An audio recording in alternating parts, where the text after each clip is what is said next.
From the backstretch at Saratoga, this is the Handicappers Report.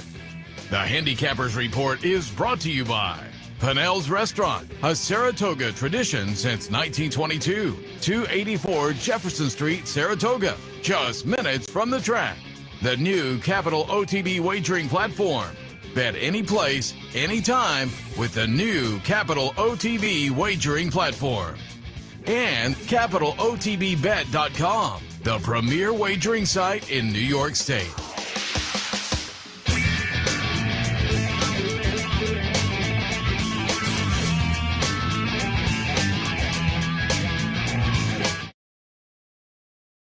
Handicappers Report coming to you live from the backstretch of Saratoga Race Course alongside Seth Merrow. I am Anthony Mormino.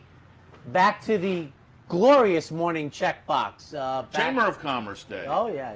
I don't see too many clouds out there. I see a lot of Jimmy Bond horses. The weather is delightful. I guess we're supposed to get back to warm weather in the 90s or such in the near future, but it is another beautiful day trackside, ladies and gentlemen. So horses are out in force again this morning behind us, but in front of us, as you say, one of the Bond sets walking by, and they're working out of the gate over in the 7 furlong chute. So here it comes. There goes the tricked out golf cart. Jim Bond cart.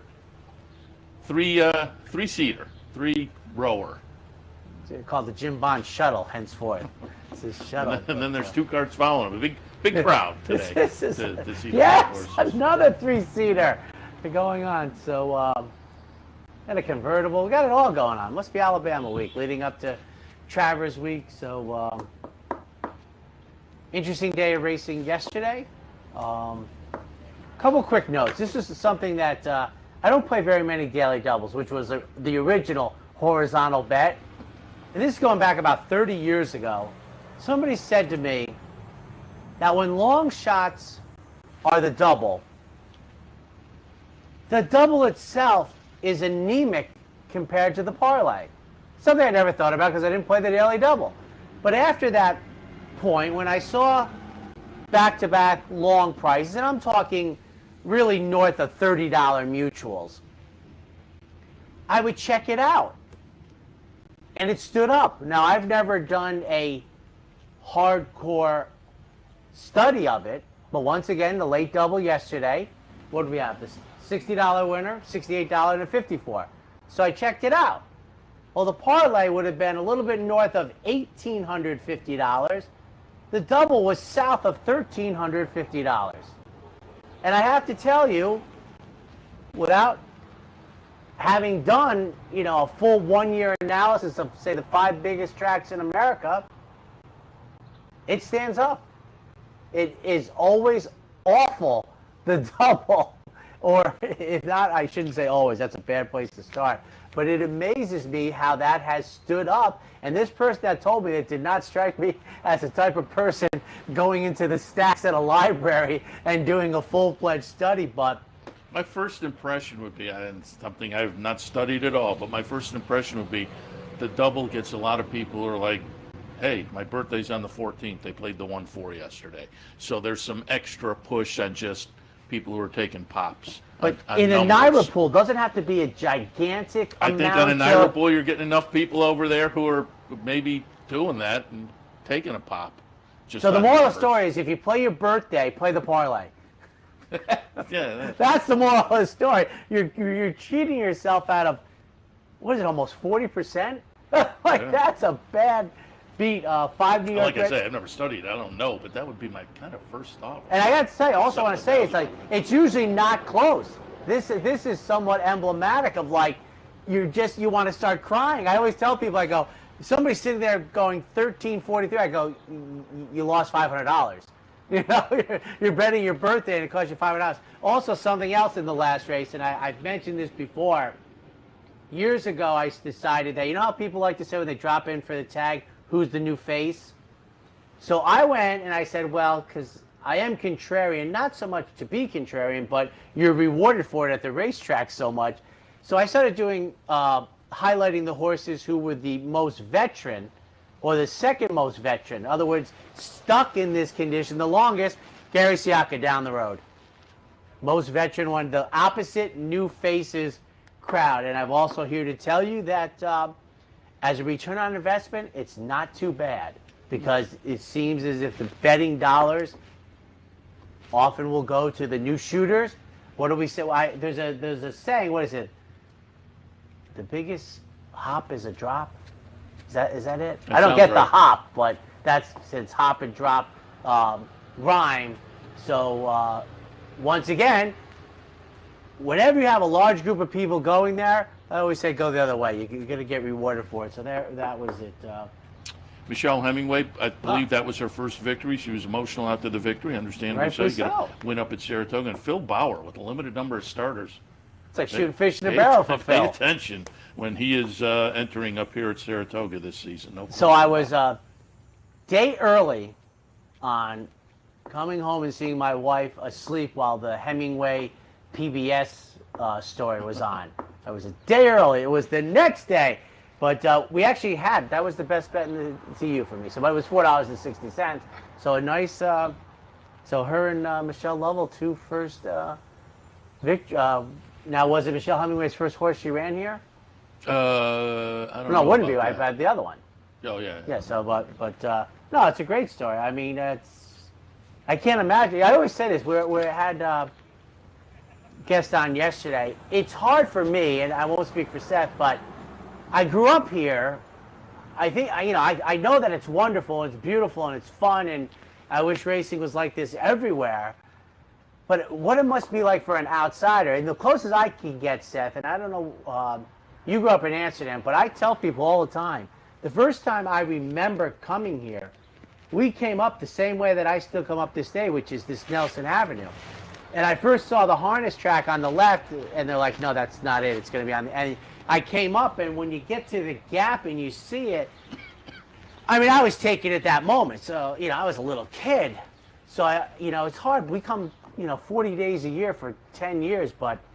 Yeah, we take it for granted. It's funny you mention that, because now as I'm thinking, as you're saying that, there is a huge national historic sporting venue right in the middle of the neighborhood, essentially. I mean, it's surrounded by residential. There's houses all around. Yankee Stadium, I think things that are old, that's where they were. So they built or some of them, I think, the residential gradually came to them. But this one, right from the get-go, that was probably the case here. Well, for some of these, some of these neighborhoods, absolutely. It was over there, and they came east and met up with the Northway. But so you're just kind of like the I come up Crescent, so you're just kind of in a neighborhood, boom, boom, boom, and you hit the end of the street. Oh, here's the track right in front of you. And horses working out. I was telling somebody the other day, I don't think I've ever taken 14 to come to the track. I would think I did. I would almost want to do it just to come up 14. I mean, that's impressive. I've taken 14 many times, but not when I come to the races. And that's long before I started working here. Wasn't the 7 furlong pole, so 13N for me makes more sense. But long before that, I almost want to do that now, but I would want to do it around 10:30 in the morning when the crowd is coming up, because I've gone home that way, because press parking is out that way, and when I had that, you kind of go out. And I will say, it's a small gap, like right on the apex of the turn, heading for home, and I'm like, that's a good view. Yeah. That's a really nice view. But I remember when I was a kid, my parents were not horse racing fans, but for some reason I was in the car with my father, and we parked and walked over and stood outside the fence and watched them go by. Now, did your father go with the Tampa Bay Downs, or did you? Yeah. Oh, okay. Yeah. All right. If people don't know, Seth's father was, when I first started working with Seth, his dad, was in Florida, and Seth would go to Tampa Bay Downs, which I'm still trying to get to. But nice track. It looks awesome. So he'd also go over to Saratoga Kennel Club with me, and that was, I told somebody that I said this to somebody the other day. Who would have thought? But the Sarasota Bay Kennel Club buffet with the prime rib, excellent. Who would think prime rib at the dog track? But man, that used to be, you were up on the top floor. You had to call in and reserve, because you got a seat right at the window. Oh, that was a night out. That was fun. Yep. He'd slice it right off. Yeah, who would think? The dog track buffet with prime rib. Who would think? But man, they Now, did, did you they did it up. go there with any? How many times did you go? I've only been in the dog races once in my life. It's 31 Oh, years when I was ago. down there, Green this Mountain. was close enough. I went all the time. Saratoga, and then I would make a trip up to Stetson. Derby Lane, which was the dog track up near Tampa. So I'd go there occasionally, but I went to Sarasota quite a bit. Oh my goodness. Anything else before we get to? I don't think so. Yesterday's attendance announced at 26,265. So again, another big day as far as attendance, and weather held out and was very. Oh, I say that there was like a brief shower brief again, moment. middle of the day, but it was a nice day. I mean, it wasn't one that dispersed the crowd, or just kind of came and went again. But otherwise, a very nice day. And some interesting races on the inner turf with the pace and lack thereof that really gave horses no chance. Congratulations to Jose Gomez on Golden Rocket. Just a first career stakes win up here at almost $70. Ching. I didn't look it up, but that's going to be about the fourth or fifth because Javier has the $71 winner. And I think we're still holding on, Seth. Opening day, the $89 winner for Marcelo Arenas, I think is. But I've said to you, Seth, that 2 out of every 3 years or 3 out of every 4 years, we have a triple figure mutual. So we'll see if we get one this year. But please. I will say, tough day for me with winners on top. Playing around with the picks was okay. I only had the one winner on top yesterday. Really? So That's unlike you. I Who'd you have? Oh, Immortalization? No. Oh. I think I might have had Clear the Deck, maybe. Clear the Deck. Nice job. I don't remember. Get the Candy. Might have been Get the Candy. It's one of those two, I think. Okay. But in the Times Union, the plays hit the early pick 4. And if you played around with the picks, you could have had a little something. Late in the day, it was a little less. Well, I didn't have last two races, two bombs, obviously. But yeah, as I Congratulations said, I was to Patricia Farrell winning the stakes race. That's just treading water job. a little bit for me yesterday, so we'll see if we can. Sometimes you gotta do that. Dark Horse play they scratched yesterday, so that was a little bit disappointing as well. But we'll turn the page and try to do it all again today. Long Bauer just made it look easy.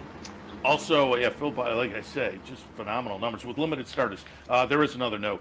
Today is long sleeve T-shirt giveaway day. Is it? So if you come up to the track today, you can get have a picture of it right here, long sleeve and a good-looking shirt. Red and white, right? Red sleeves, white basic shirt with the Saratoga logo. You come up with a paid admission, you can pick up a T-shirt today, long sleeve. You want to hear how funny marketing is? So it's Alabama Eve, etc. I remember they used to get the T-shirt out on Whitney Day. But I think the fans are coming. So lots has changed. I think it's time for the DePaul Play of the Day. That has not changed through the years. When you think trucks, think DePaula. Save this week. Drive Silverado, just $369 a month. Yes, $369 a month. Then come join the family for value. Just visit, call, or click. So come join the family and think DePaula for all your automotive needs. Hello everybody, Kevin Cox, the Brooklyn Cowboy here with your DePaula Play of the Day from beautiful Saratoga Race Course. We've been giving you our Play of the Day on Fridays and Saturdays throughout the meet. And as for this past Saturday, we were fortunate enough to get home a $14 on top winner for our bankroll team. The horse was 8-1 more in line that day, but we'll be more than happy to take the bread. As for today, on a card that we don't really like all that much, we're going to go a little bit chalky, so sorry about that. Race number 4, number 1A, Indemnify. This Chad Brown trainee, say that 3 times fast, was a lively runner-up at first asking, posting an adjusted bias speed figure of 83.8. That number supersedes anything that anyone else in the race has put up so far. And it also supersedes what we think anyone is capable of doing. The Tomlinson turf number was exceptional for this one, so we're not thinking that result was an aberration in the debut. There ain't much else signed on here. As a matter of fact, we believe the only one with a chance of upsetting the apple cart will be this one's entry mate, who has monstrous turf pedigree. So once again, our DePaula Play of the Day from Saratoga Race Course. Race number 4, number 1A, Indemnify, and we'll see you at the track. When you think trucks, think DePaula. Save this week and drive any new Chevy like Equinox with 0 down payment, 0 first payment, and 0 security. Then come join the family for value. Just visit, call, or click. So come join the family and think DePaula for all your automotive needs. And welcome back, ladies and gentlemen. The Handicappers Report should note the Brooklyn Cowboy yesterday. Golden Rocket, not a surprise for him. On top, nearly $70 to selection. Cha-ching, down the road. Took a swing, made contact. I think the new term for that, Seth, I know you're not a baseball guy, but what did I say? He barreled it. He barreled it up. There's a saying they now have about exit velocity and maximizing ball flight or something, but he got the fat part of the barrel right on it and knocked it out, and that should help the ROI for the rest of the meet. So congratulations to Kevin Cox on the CapitalOTB.com website.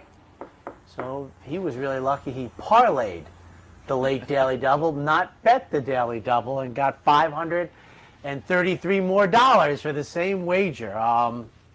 Ready for the 10 race card? That's maybe another thing too. Now, as I'm thinking about it, What's that? So you like that horse?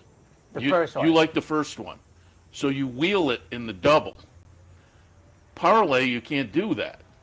Well, it's the same. It would be the same. No, it's not. It's never going to work out because you can't parlay it the way you can wheel it in the double. But you wheel in the double. It's a different investment. Oh, so I would. If I bet the $2, if I bet the $2 double Golden Rocket and sell something, I bet $2. Yeah. But if I bet $2 on Golden Rocket and I get my $68.50, and I bet $68.50 to win. So you're parlaying on each of sell something, I win. Yeah. It's only a function of the same bet. It may be a matter of convenience then. That it's just easier to think of it like wheel it in the double as opposed to I'll put. I don't know, but it stands up. The most, shocking thing to me is that it stands up. But you also have to wonder, the next race is a 10-horse field. So I'm going to do a parlay. So I'll put $20 on that, and then you hit that with the $20. Now are you thinking, maybe I'm not going to parlay? Well, I think now I've got a lot of money. I think you've struck something there. I think the average bettor, and that's what we don't want you to be, does think like they get cold feet after winning. Now, my thought always was, well, now you're going to see what the win price is, and you know what the double price is, so you can actually grab like $200 out and put it in your pocket. Yeah. And still make a bet that supersedes the double. My that's point. right. That's right, so it's like there was such a difference. Right. Don't be the average person because you. Yeah, you do a little math and just it a works little out bit all around for you. 30 seconds, and that's where we don't usually have the conversation takes on this long, but we've just had it for probably the first time ever.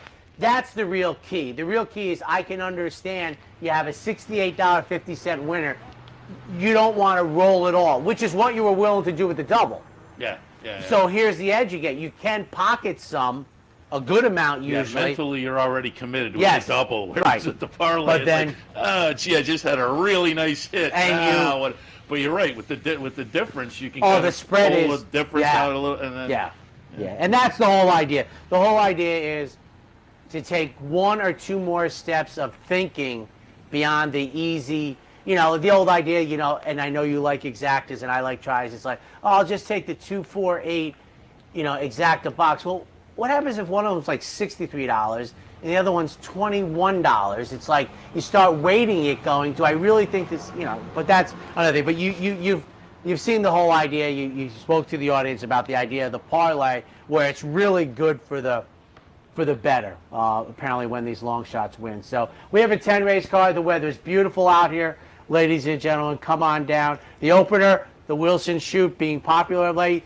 3-year-olds and up. Maiden Clambers in for 40. And I just wonder if the frequency seems to have picked up with the Wilson Shoot. If the powers that be have gotten together and they've just said, this is okay. We think like 8 horses. So if you want to run a few bit more, go right ahead. Because they seem to very much tiptoe into the waters. Yeah, they were back to back yesterday. Yes, the early double was the Wilson Shoot early double. I I have 5 of the 6 listed, and I'm not against the Tell other me you one left as out well. the deuce. I left out the 6. Okay. My second pick. I put, and I have no argument. I went I went 2, 1, 3, 4, and I thought the 5 was interesting. Yesterday on the show, George Abreu was on board, and he does have some of these Klarovich horses. This one, they paid $250,000. They debuted for 40, and they just missed in a similar event last time. I'm going to go right back to this one. I think the 2-1. I think a lot of people are going to be on board. That said, the buyer was maybe a little light as compared to, well, the top pick and his last effort, and then it's kind of comparable to the rest. So I guess I'll be interested to see where the betting public goes. I think with these connections, though, it might take a little more action. We'll see.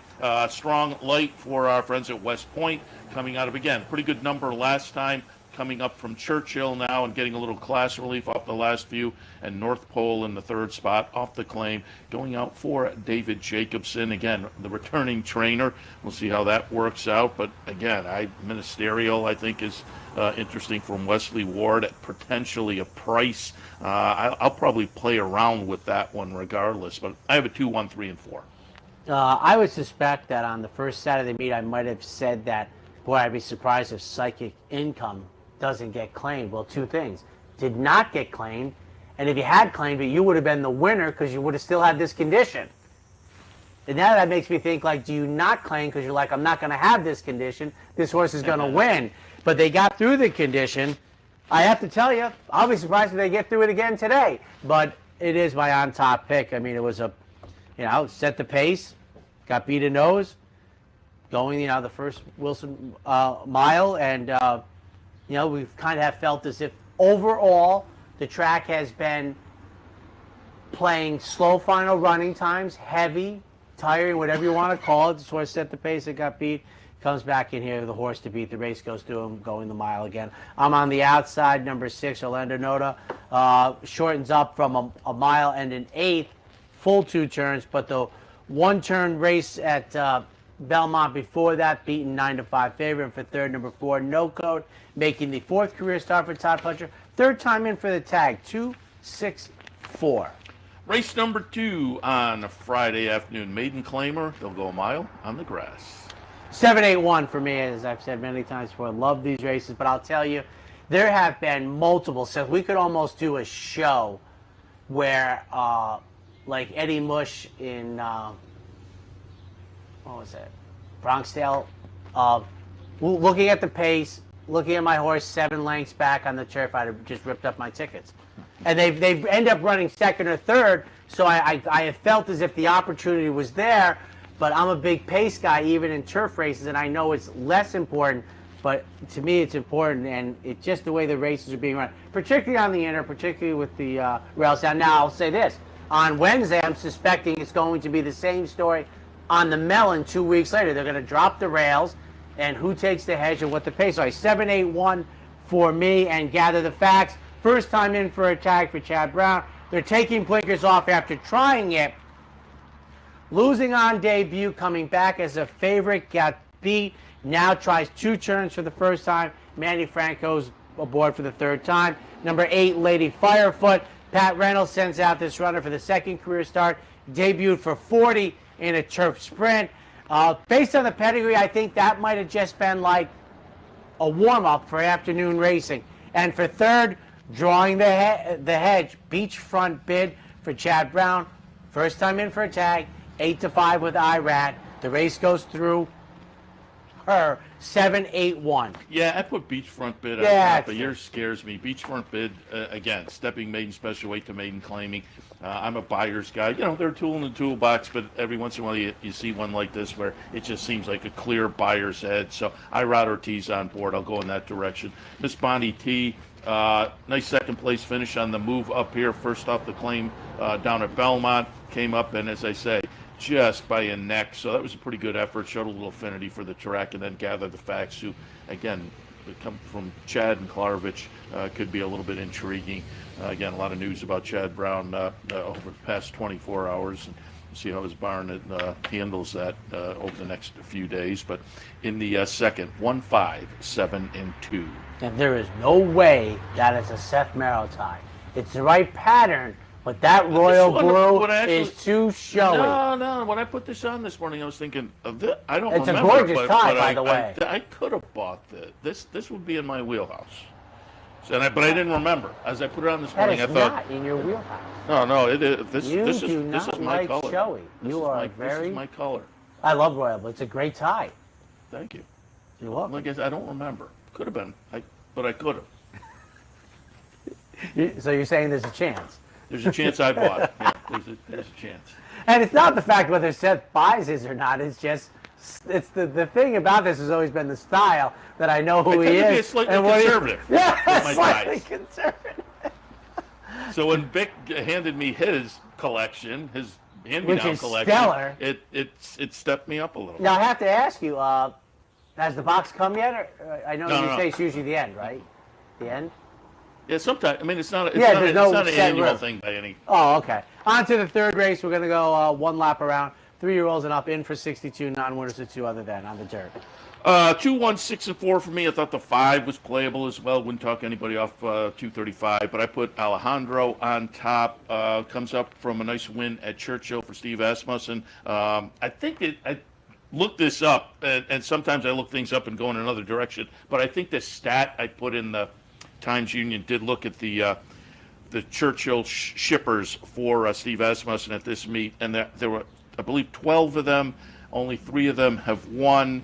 Only one of those was coming off a win down at Churchill. So I got mixed feelings about Alejandro.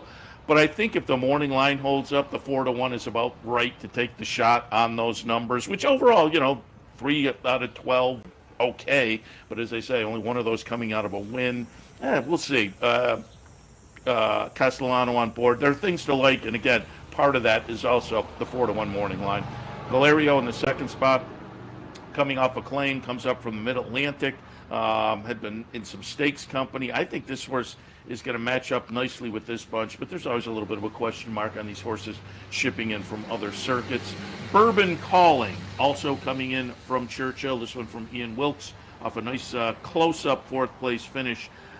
Against fairly similar company. I think this horse will be a player as well. That race at Churchill was the seasonal debut, so who knows, maybe a little bit tighter coming off of that also. Kind of an interesting race. I have it 2, 1, 6, and 4. I think what's interesting for Alejandro is how infrequently Steve Asmussen uses Javier Castellano. Those are stories I find, if you could get the hard truth, very interesting. I mean, obviously Javier Castellano is having a terrific meet. And he's going to ride for Steve Asmussen in here. I have 6-4-1 Bourbon Calling. In general, I love 7 furlong races. I think it asks multiple skill sets of you to win. I love a nice 7 furlong seasonal debut. Should set this runner up nicely for the 2-turn race. So Bourbon Calling for Ian Wilkes, my top pick. In for the tag for second. Number 4, the Reds. Goes out for Safi Joseph, who I think's had a nice meet in here. Junior Alvarado's scheduled to ride the 9-5 morning line favorite. And part of the entry, number 1, first off the $50,000 claim. Makes the first start since April, going 9 furlongs at Laurel. 6-4-1 in the third. Take a quick break. When we come back, more live from the backstretch of Saratoga. A day at the track isn't complete without a night at the Horseshoe. Great food, hot music, and cold drinks. So why go downtown when all the action's just across from the track? The Horseshoe Inn at the corner of Nelson and Gridley.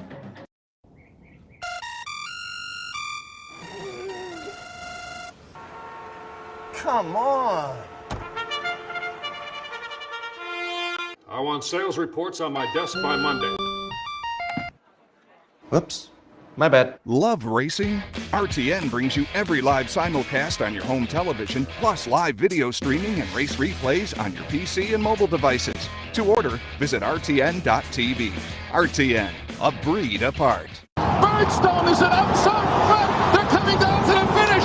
Can Smarty Jones hold on? Here comes Birdstone. Birdstone surges past. Birdstone wins the Belmont Stakes.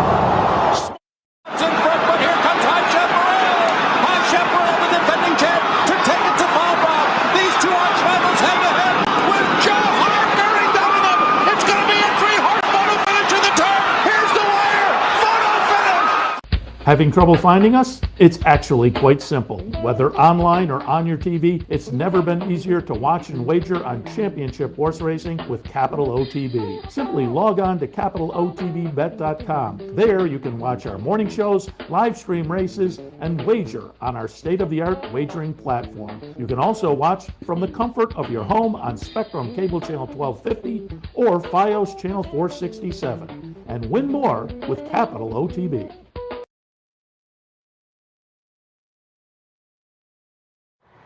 Welcome back to the Handicappers Report on this Friday morning. Fourth race we'll take a look at in a moment, but as usual, after the first break, time now for the play of the day, the dark horse play of the day. The smart bet is always the dark horse play of the day, brought to you by the Dark Horse Mercantile, 445 Broadway in downtown Saratoga. I keep recommending, and I keep hearing from people over on the front side who have done it. If you're downtown, stop by the Dark Horse Mercantile. You will not regret it. They have a lot of great merchandise in there, clothing, home decor, but there's some racing memorabilia that is a lot of fun. And as I say, the people I've talked to have said, hey, stop down. They give it a big thumbs up. So make sure you swing by. Dark Horse play today, yesterday, as I said earlier, a little bit disappointing. We got scratched with Hey Eugene. We'll look for that one down the road a little bit. But today's Dark Horse play of the day, stick around. Race number 10, it is the Skidmore. I have Oxymore on top, but right underneath, and a horse I'll be playing around with is Private Creed.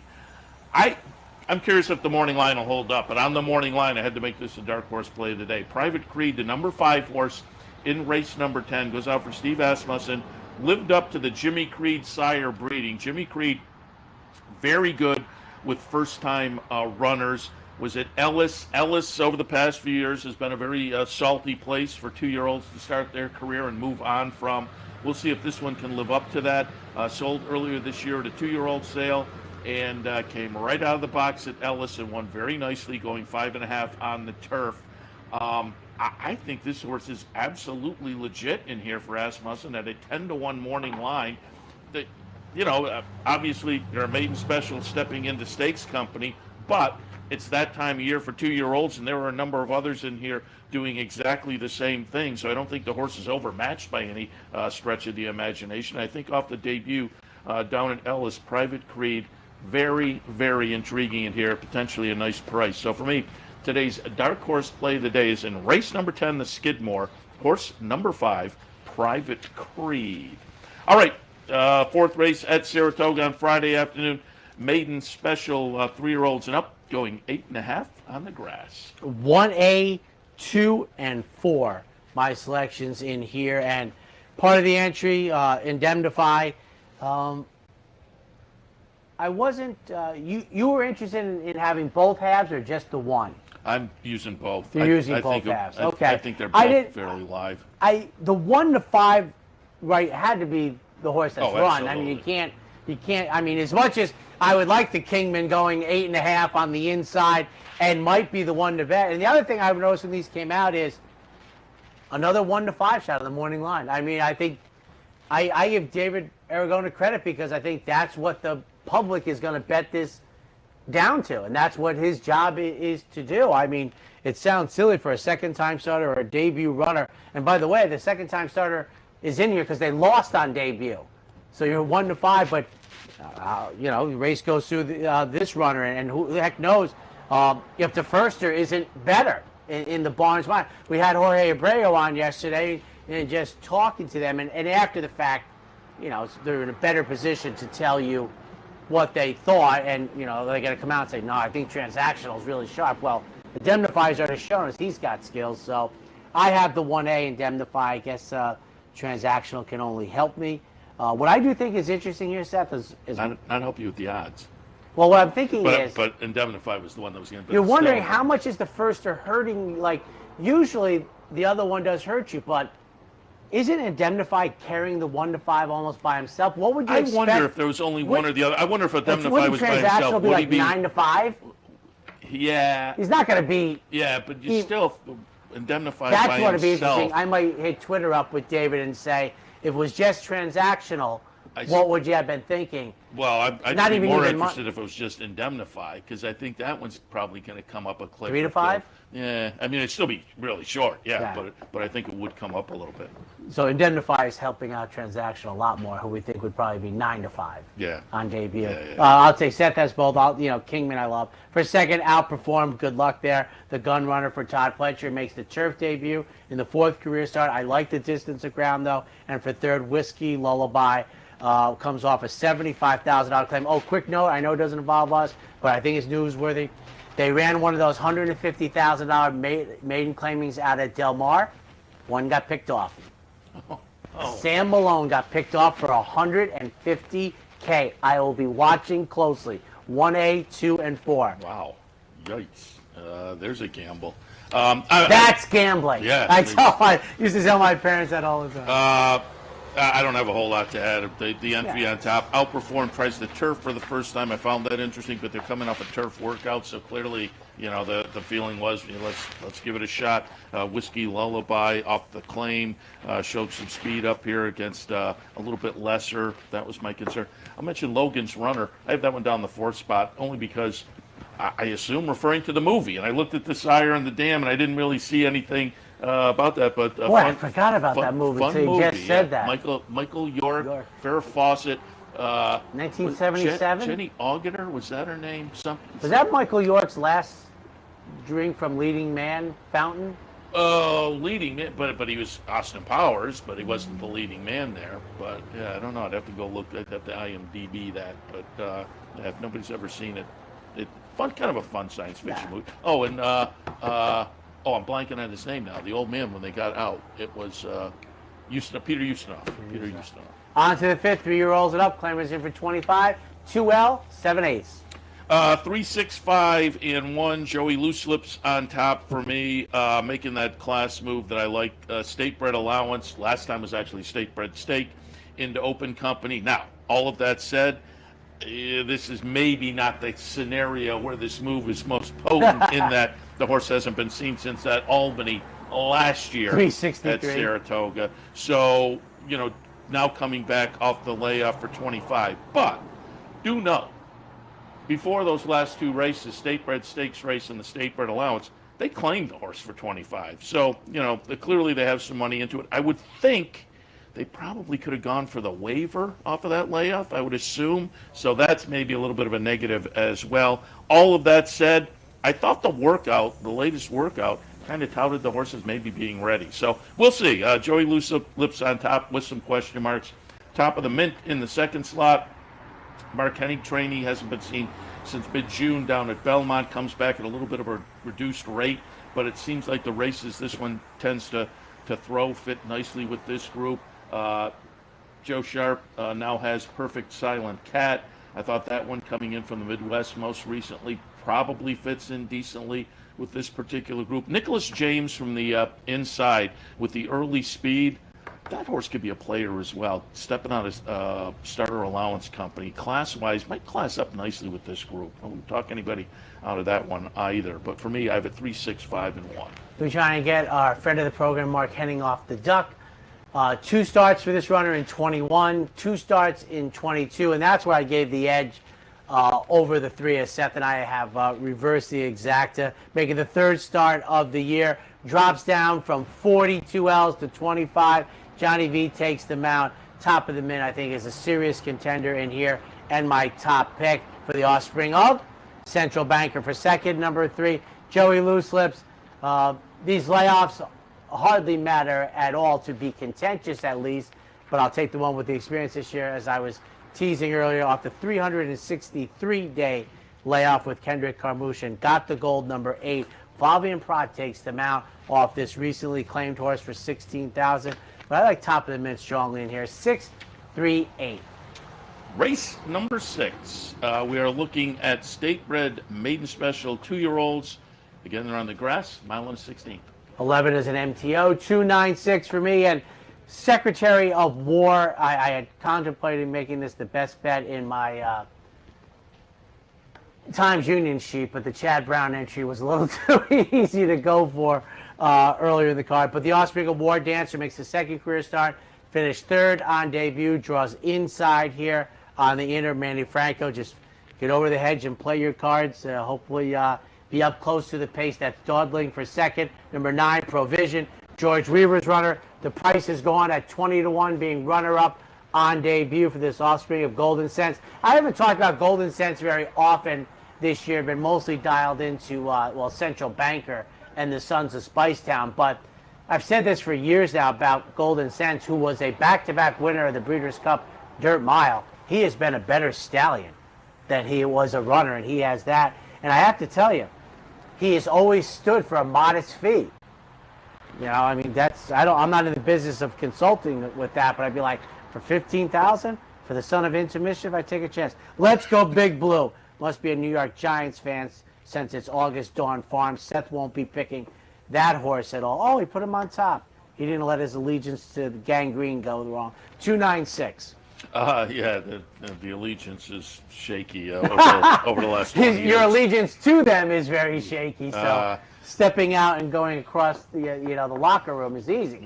6, 9, 2, and 7 for me. Let's go Big Blue, as you say. August Dawn, the nom de plume of Bill Parcells. Purchased just a few months back. Facing tipped in the May sale for a couple $100,000, worked 10.2 before that sale.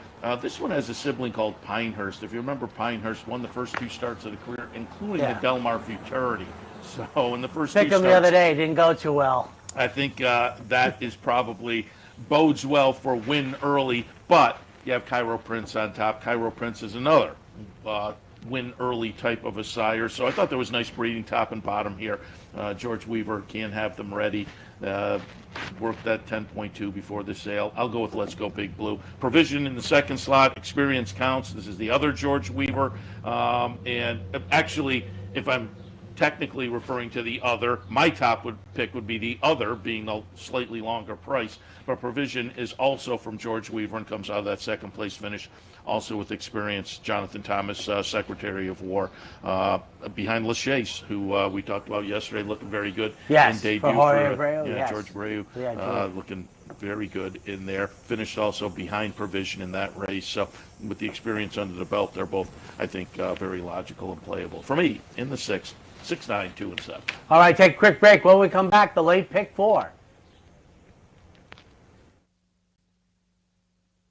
It only takes one upset to make history, and now you can be part of Saratoga's long tradition at the Dark Horse Mercantile.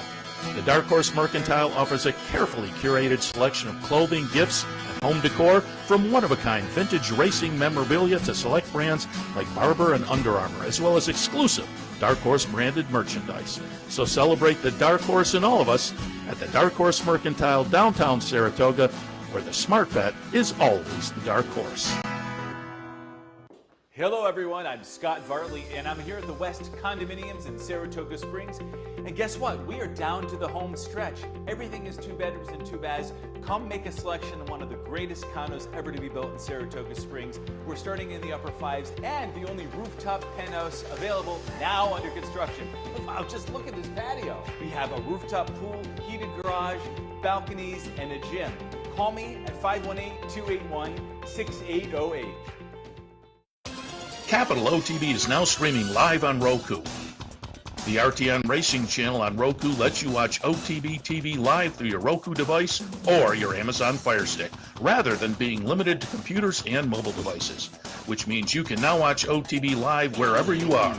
Simply open Roku, scroll to find the RTN channel, then click on OTB TV. OTB TV on Roku. Try it now. And welcome back, ladies and gentlemen, on a beautiful, beautiful Friday morning once again at the racetrack. I'd have to say, Seth, what's this, day 26? 27? Right, 26. There have been... Oh, no, yesterday was day 26. So this is day 27? That's how it usually works, right? Exactly. So I'd have to say, and trying to, no hyperbole, 22, 23 have been glorious. I don't know. I can't think of. Was there bad days? Well, just one. We had the gray, the overcast. We kind of. I guess. I mean, we haven't had rain, no, to speak of, but so minimum 23 beautiful mornings for the Handicappers Report leading up to the races, and that is not hyperbole. Today may be the best yet. Temperature's great, sunny. It's beautiful. 3-year-olds up, fillies and mares, open company, entry-level allowance, 5.5 on the turf. Race number 7, I have it 5, 2, 1, and 10. I'll put Crowding Out on top. Chad Brown and Klarovich runner who broke the maiden last time. You know, it's tough to move into the next condition and string a couple together, but it just seems like what this horse has done in the first few starts maybe gives this horse a slight edge, particularly over the next two, who I think are fairly comparable in here. And if Freedom Speaks is holding at that 10-1 morning line, definitely you got to take a serious look there. But American Starlet is in the second spot for me. Wesley Ward trainee that lived up to Wesley Ward training, getting it done in the first career start in a turf sprint down at Gulfstream. Subsequently, hasn't quite lived up to that, but they were ambitious. Third career start, they tried a stakes race down at Gulfstream. Then over to Keeneland, ran a good second. Last time down at Churchill, maybe a little bit disappointing, but I think overall, what we've seen for this horse, I think bodes well for a good performance today. Freedom Speaks, as I mentioned, we'll see. But 10-1 on the morning line, has not yet tried the turf, but the debut win was on the synthetic, which kind of bodes well for turf. Then they moved over to the dirt down at Gulfstream and still ran a good second and did so in a little stakes race. I think this horse has some talent. They've subsequently worked the horse on the turf, and it was a pretty good workout.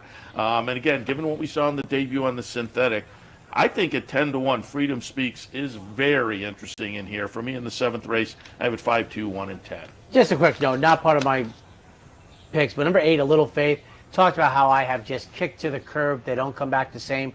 Off of, let's do the quick math here, 21-month layoff, runs a career best for Bruce Levine, and doesn't muscle regress that much. It's just the way of the new world. I have a Del Mar pick for Saturday, Seth. I just said the same thing to the audience that follows Del Mar. I'm like, I don't care anymore. It just doesn't matter that in today's day and age, these layoffs don't matter. I agree with the 5 on top, Crowding Out. First time versus winners.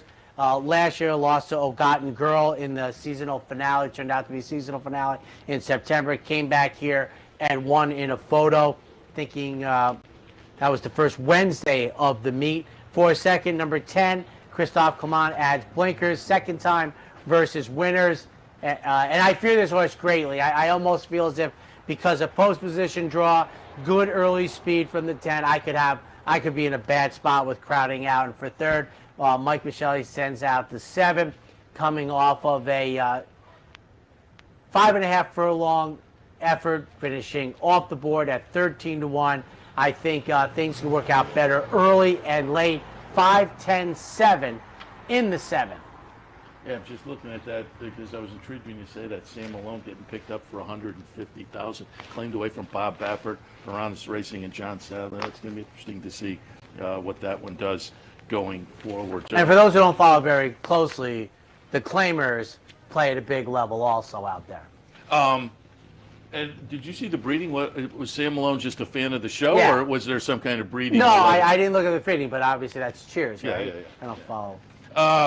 8th race this afternoon, stakes action. The Summer Colony, a restricted stakes, $135,000 up for grabs. 9 furlongs is the trip. Speaking of Mark Henning, and I've said this before, if you add up the off-the-turf maiden special weight victory for Summer Colony and first time versus winners, I think it stands up against 99.99% of horses who have done that. It's some, I want to say, 36 lengths or something for the first 2 wins. 4, 7, and 5. And matter of fact, when Azeri was in that great run, Summer Colony beat her in the La Cañada. It was like her only loss. Leader of the band, John Service, doesn't run very many horses in New York, but he sends in this recent winner of the Ladies Circuit. Gets Joel Rosario, so he knew the right phone number to get for this runner, and I think Leader of the Band is in a very good spot in the Summer Colony. For second, number 7, Bonnie South. Brad Cox sends out this runner. Been running against tougher, but the Summer Colony is probably the most popular restricted stakes races at Saratoga are for non-winners of a sweepstakes in the given year. But these are tough horses, tough races. We talked about the Della Rose the other day. It was like a grade 2. For Juddmonte for third. Number 6, First to Act, who could better this rating easily for Shug. Very impressive in the allowance at 1.16 mile, 1 turn. 4.75. Yeah, I mean, you talk about this horse, En Voutante, just under $1 million. Bonnie South, over $1 million. So, yeah. And I have those two on top. 3, 7, 1, and 4 for me. En Voutante for Kenny McPeak. You know, they went out and tried the race out in Southern California. Didn't show much there. Now it's working well. I think we'll rebound to a pretty good effort this afternoon. So I'm going to tilt slightly in that direction. Bonnie South, a couple of fourths leading into this. I think she has to kind of prove that she can regain her previous good form.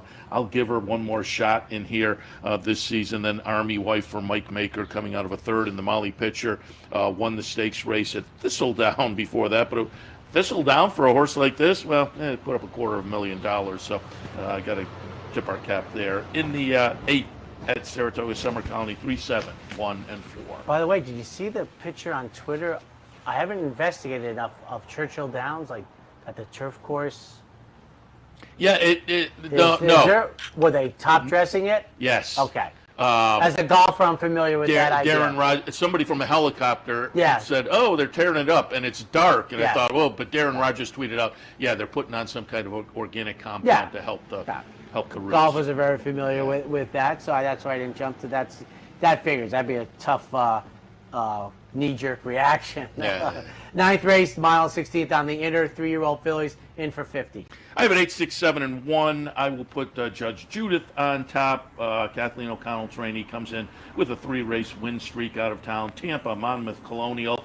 Doesn't seem to mind trying some different tracks, so I would think this one will be a good fit up here at Saratoga. I'll put that horse on top. Second slot, Diva Ready. Rudy Rodriguez off the claim for Randy Hill and Company. Ran a pretty good second in the start up here at Saratoga. Only career start number 4, so lightly raced, maybe some upside potential. I like the confident move up, step up the claiming ladder. And then Mirth and Merriment with plenty of early speed, also off the claim, also moving up slightly. May play Catch Me If You Can. I have it 8, 6, 7, and 1. And 8 are in for the turf. Seth and I have 75% of the field covered in our selections. This was the race of the day for me, where you look at it long enough. I, for myself, am required to go for a horse who figures to pay double digits, because I think it's that on balance competitive. And 2, 5, 4 for me. And Hibiscus Stables, haven't seen their silks around very often lately, but I've always loved them. Are you okay? Is that you? Is that your cheering crowd? I can't see that far, but they were yelling my name. Want to borrow the glasses? Now I'm off my game now. But apparently the other SU alums are in the neighborhood. Radiant Gem is my top pick in here. John Velasquez comes out of the starter allowance inside, gets some early position, stay close to the hedge, do the best we can in a race where I think all 8 are live in the main body. Rosemary Potatoes, which I don't like as a food, has 2 solid starts of late. And for third, Vintage Girl, first off the claim for Rudy, 2, 5, 4. And if it wasn't clear, a group walked by. They're over. I think they're quite a ways away. But I think they were yelling my name. But I'm pretty sure I did not recognize anybody on the quick look. Don't storm the stage, please. No, Hold them back. Seems like they're headed over to the Horseshoe. Over to the Horseshoe Bar. Coming up in the finale today, stakes action. So stick around to my dark horse play of the day as well. It is the Skidmore, $150,000 up for grabs. 2-year-olds sprinting a quick 5.5 on the grass. There'll be no need to hand out menus to that group.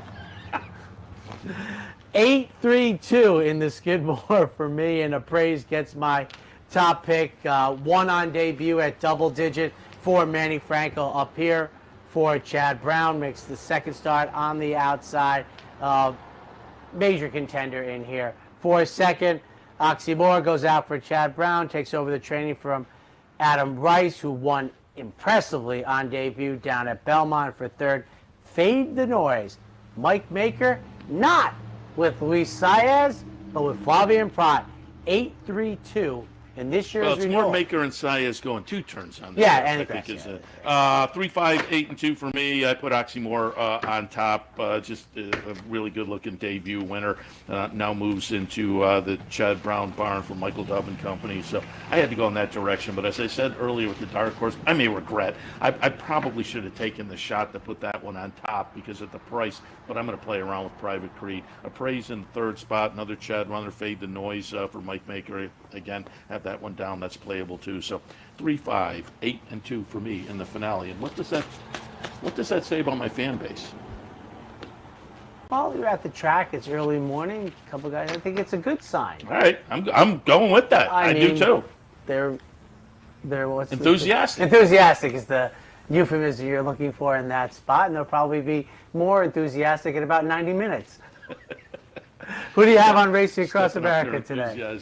Trainer Bill Morey, he's right in the green room. He'll be first up. I believe from the Saratoga Special, I think it's Joe Clancy is going to join us this morning. And then a little bit later, they have a product out, spot sheets, spot plays. They've come up with kind of a graphic look at breaking down the races and tool in your handicapping toolbox. Perhaps like Ed that. Caffino and Chris Pomerleau, they will join me a little bit later, and we'll take a look at some races using their product and more. So all of that coming up, top of the hour. Well, you gotta like it. The punctuality of the guests you've had this year has been remarkable, which is good for everybody. We appreciate that very much. Up next, John DeSilva and thoughts on Del Mar.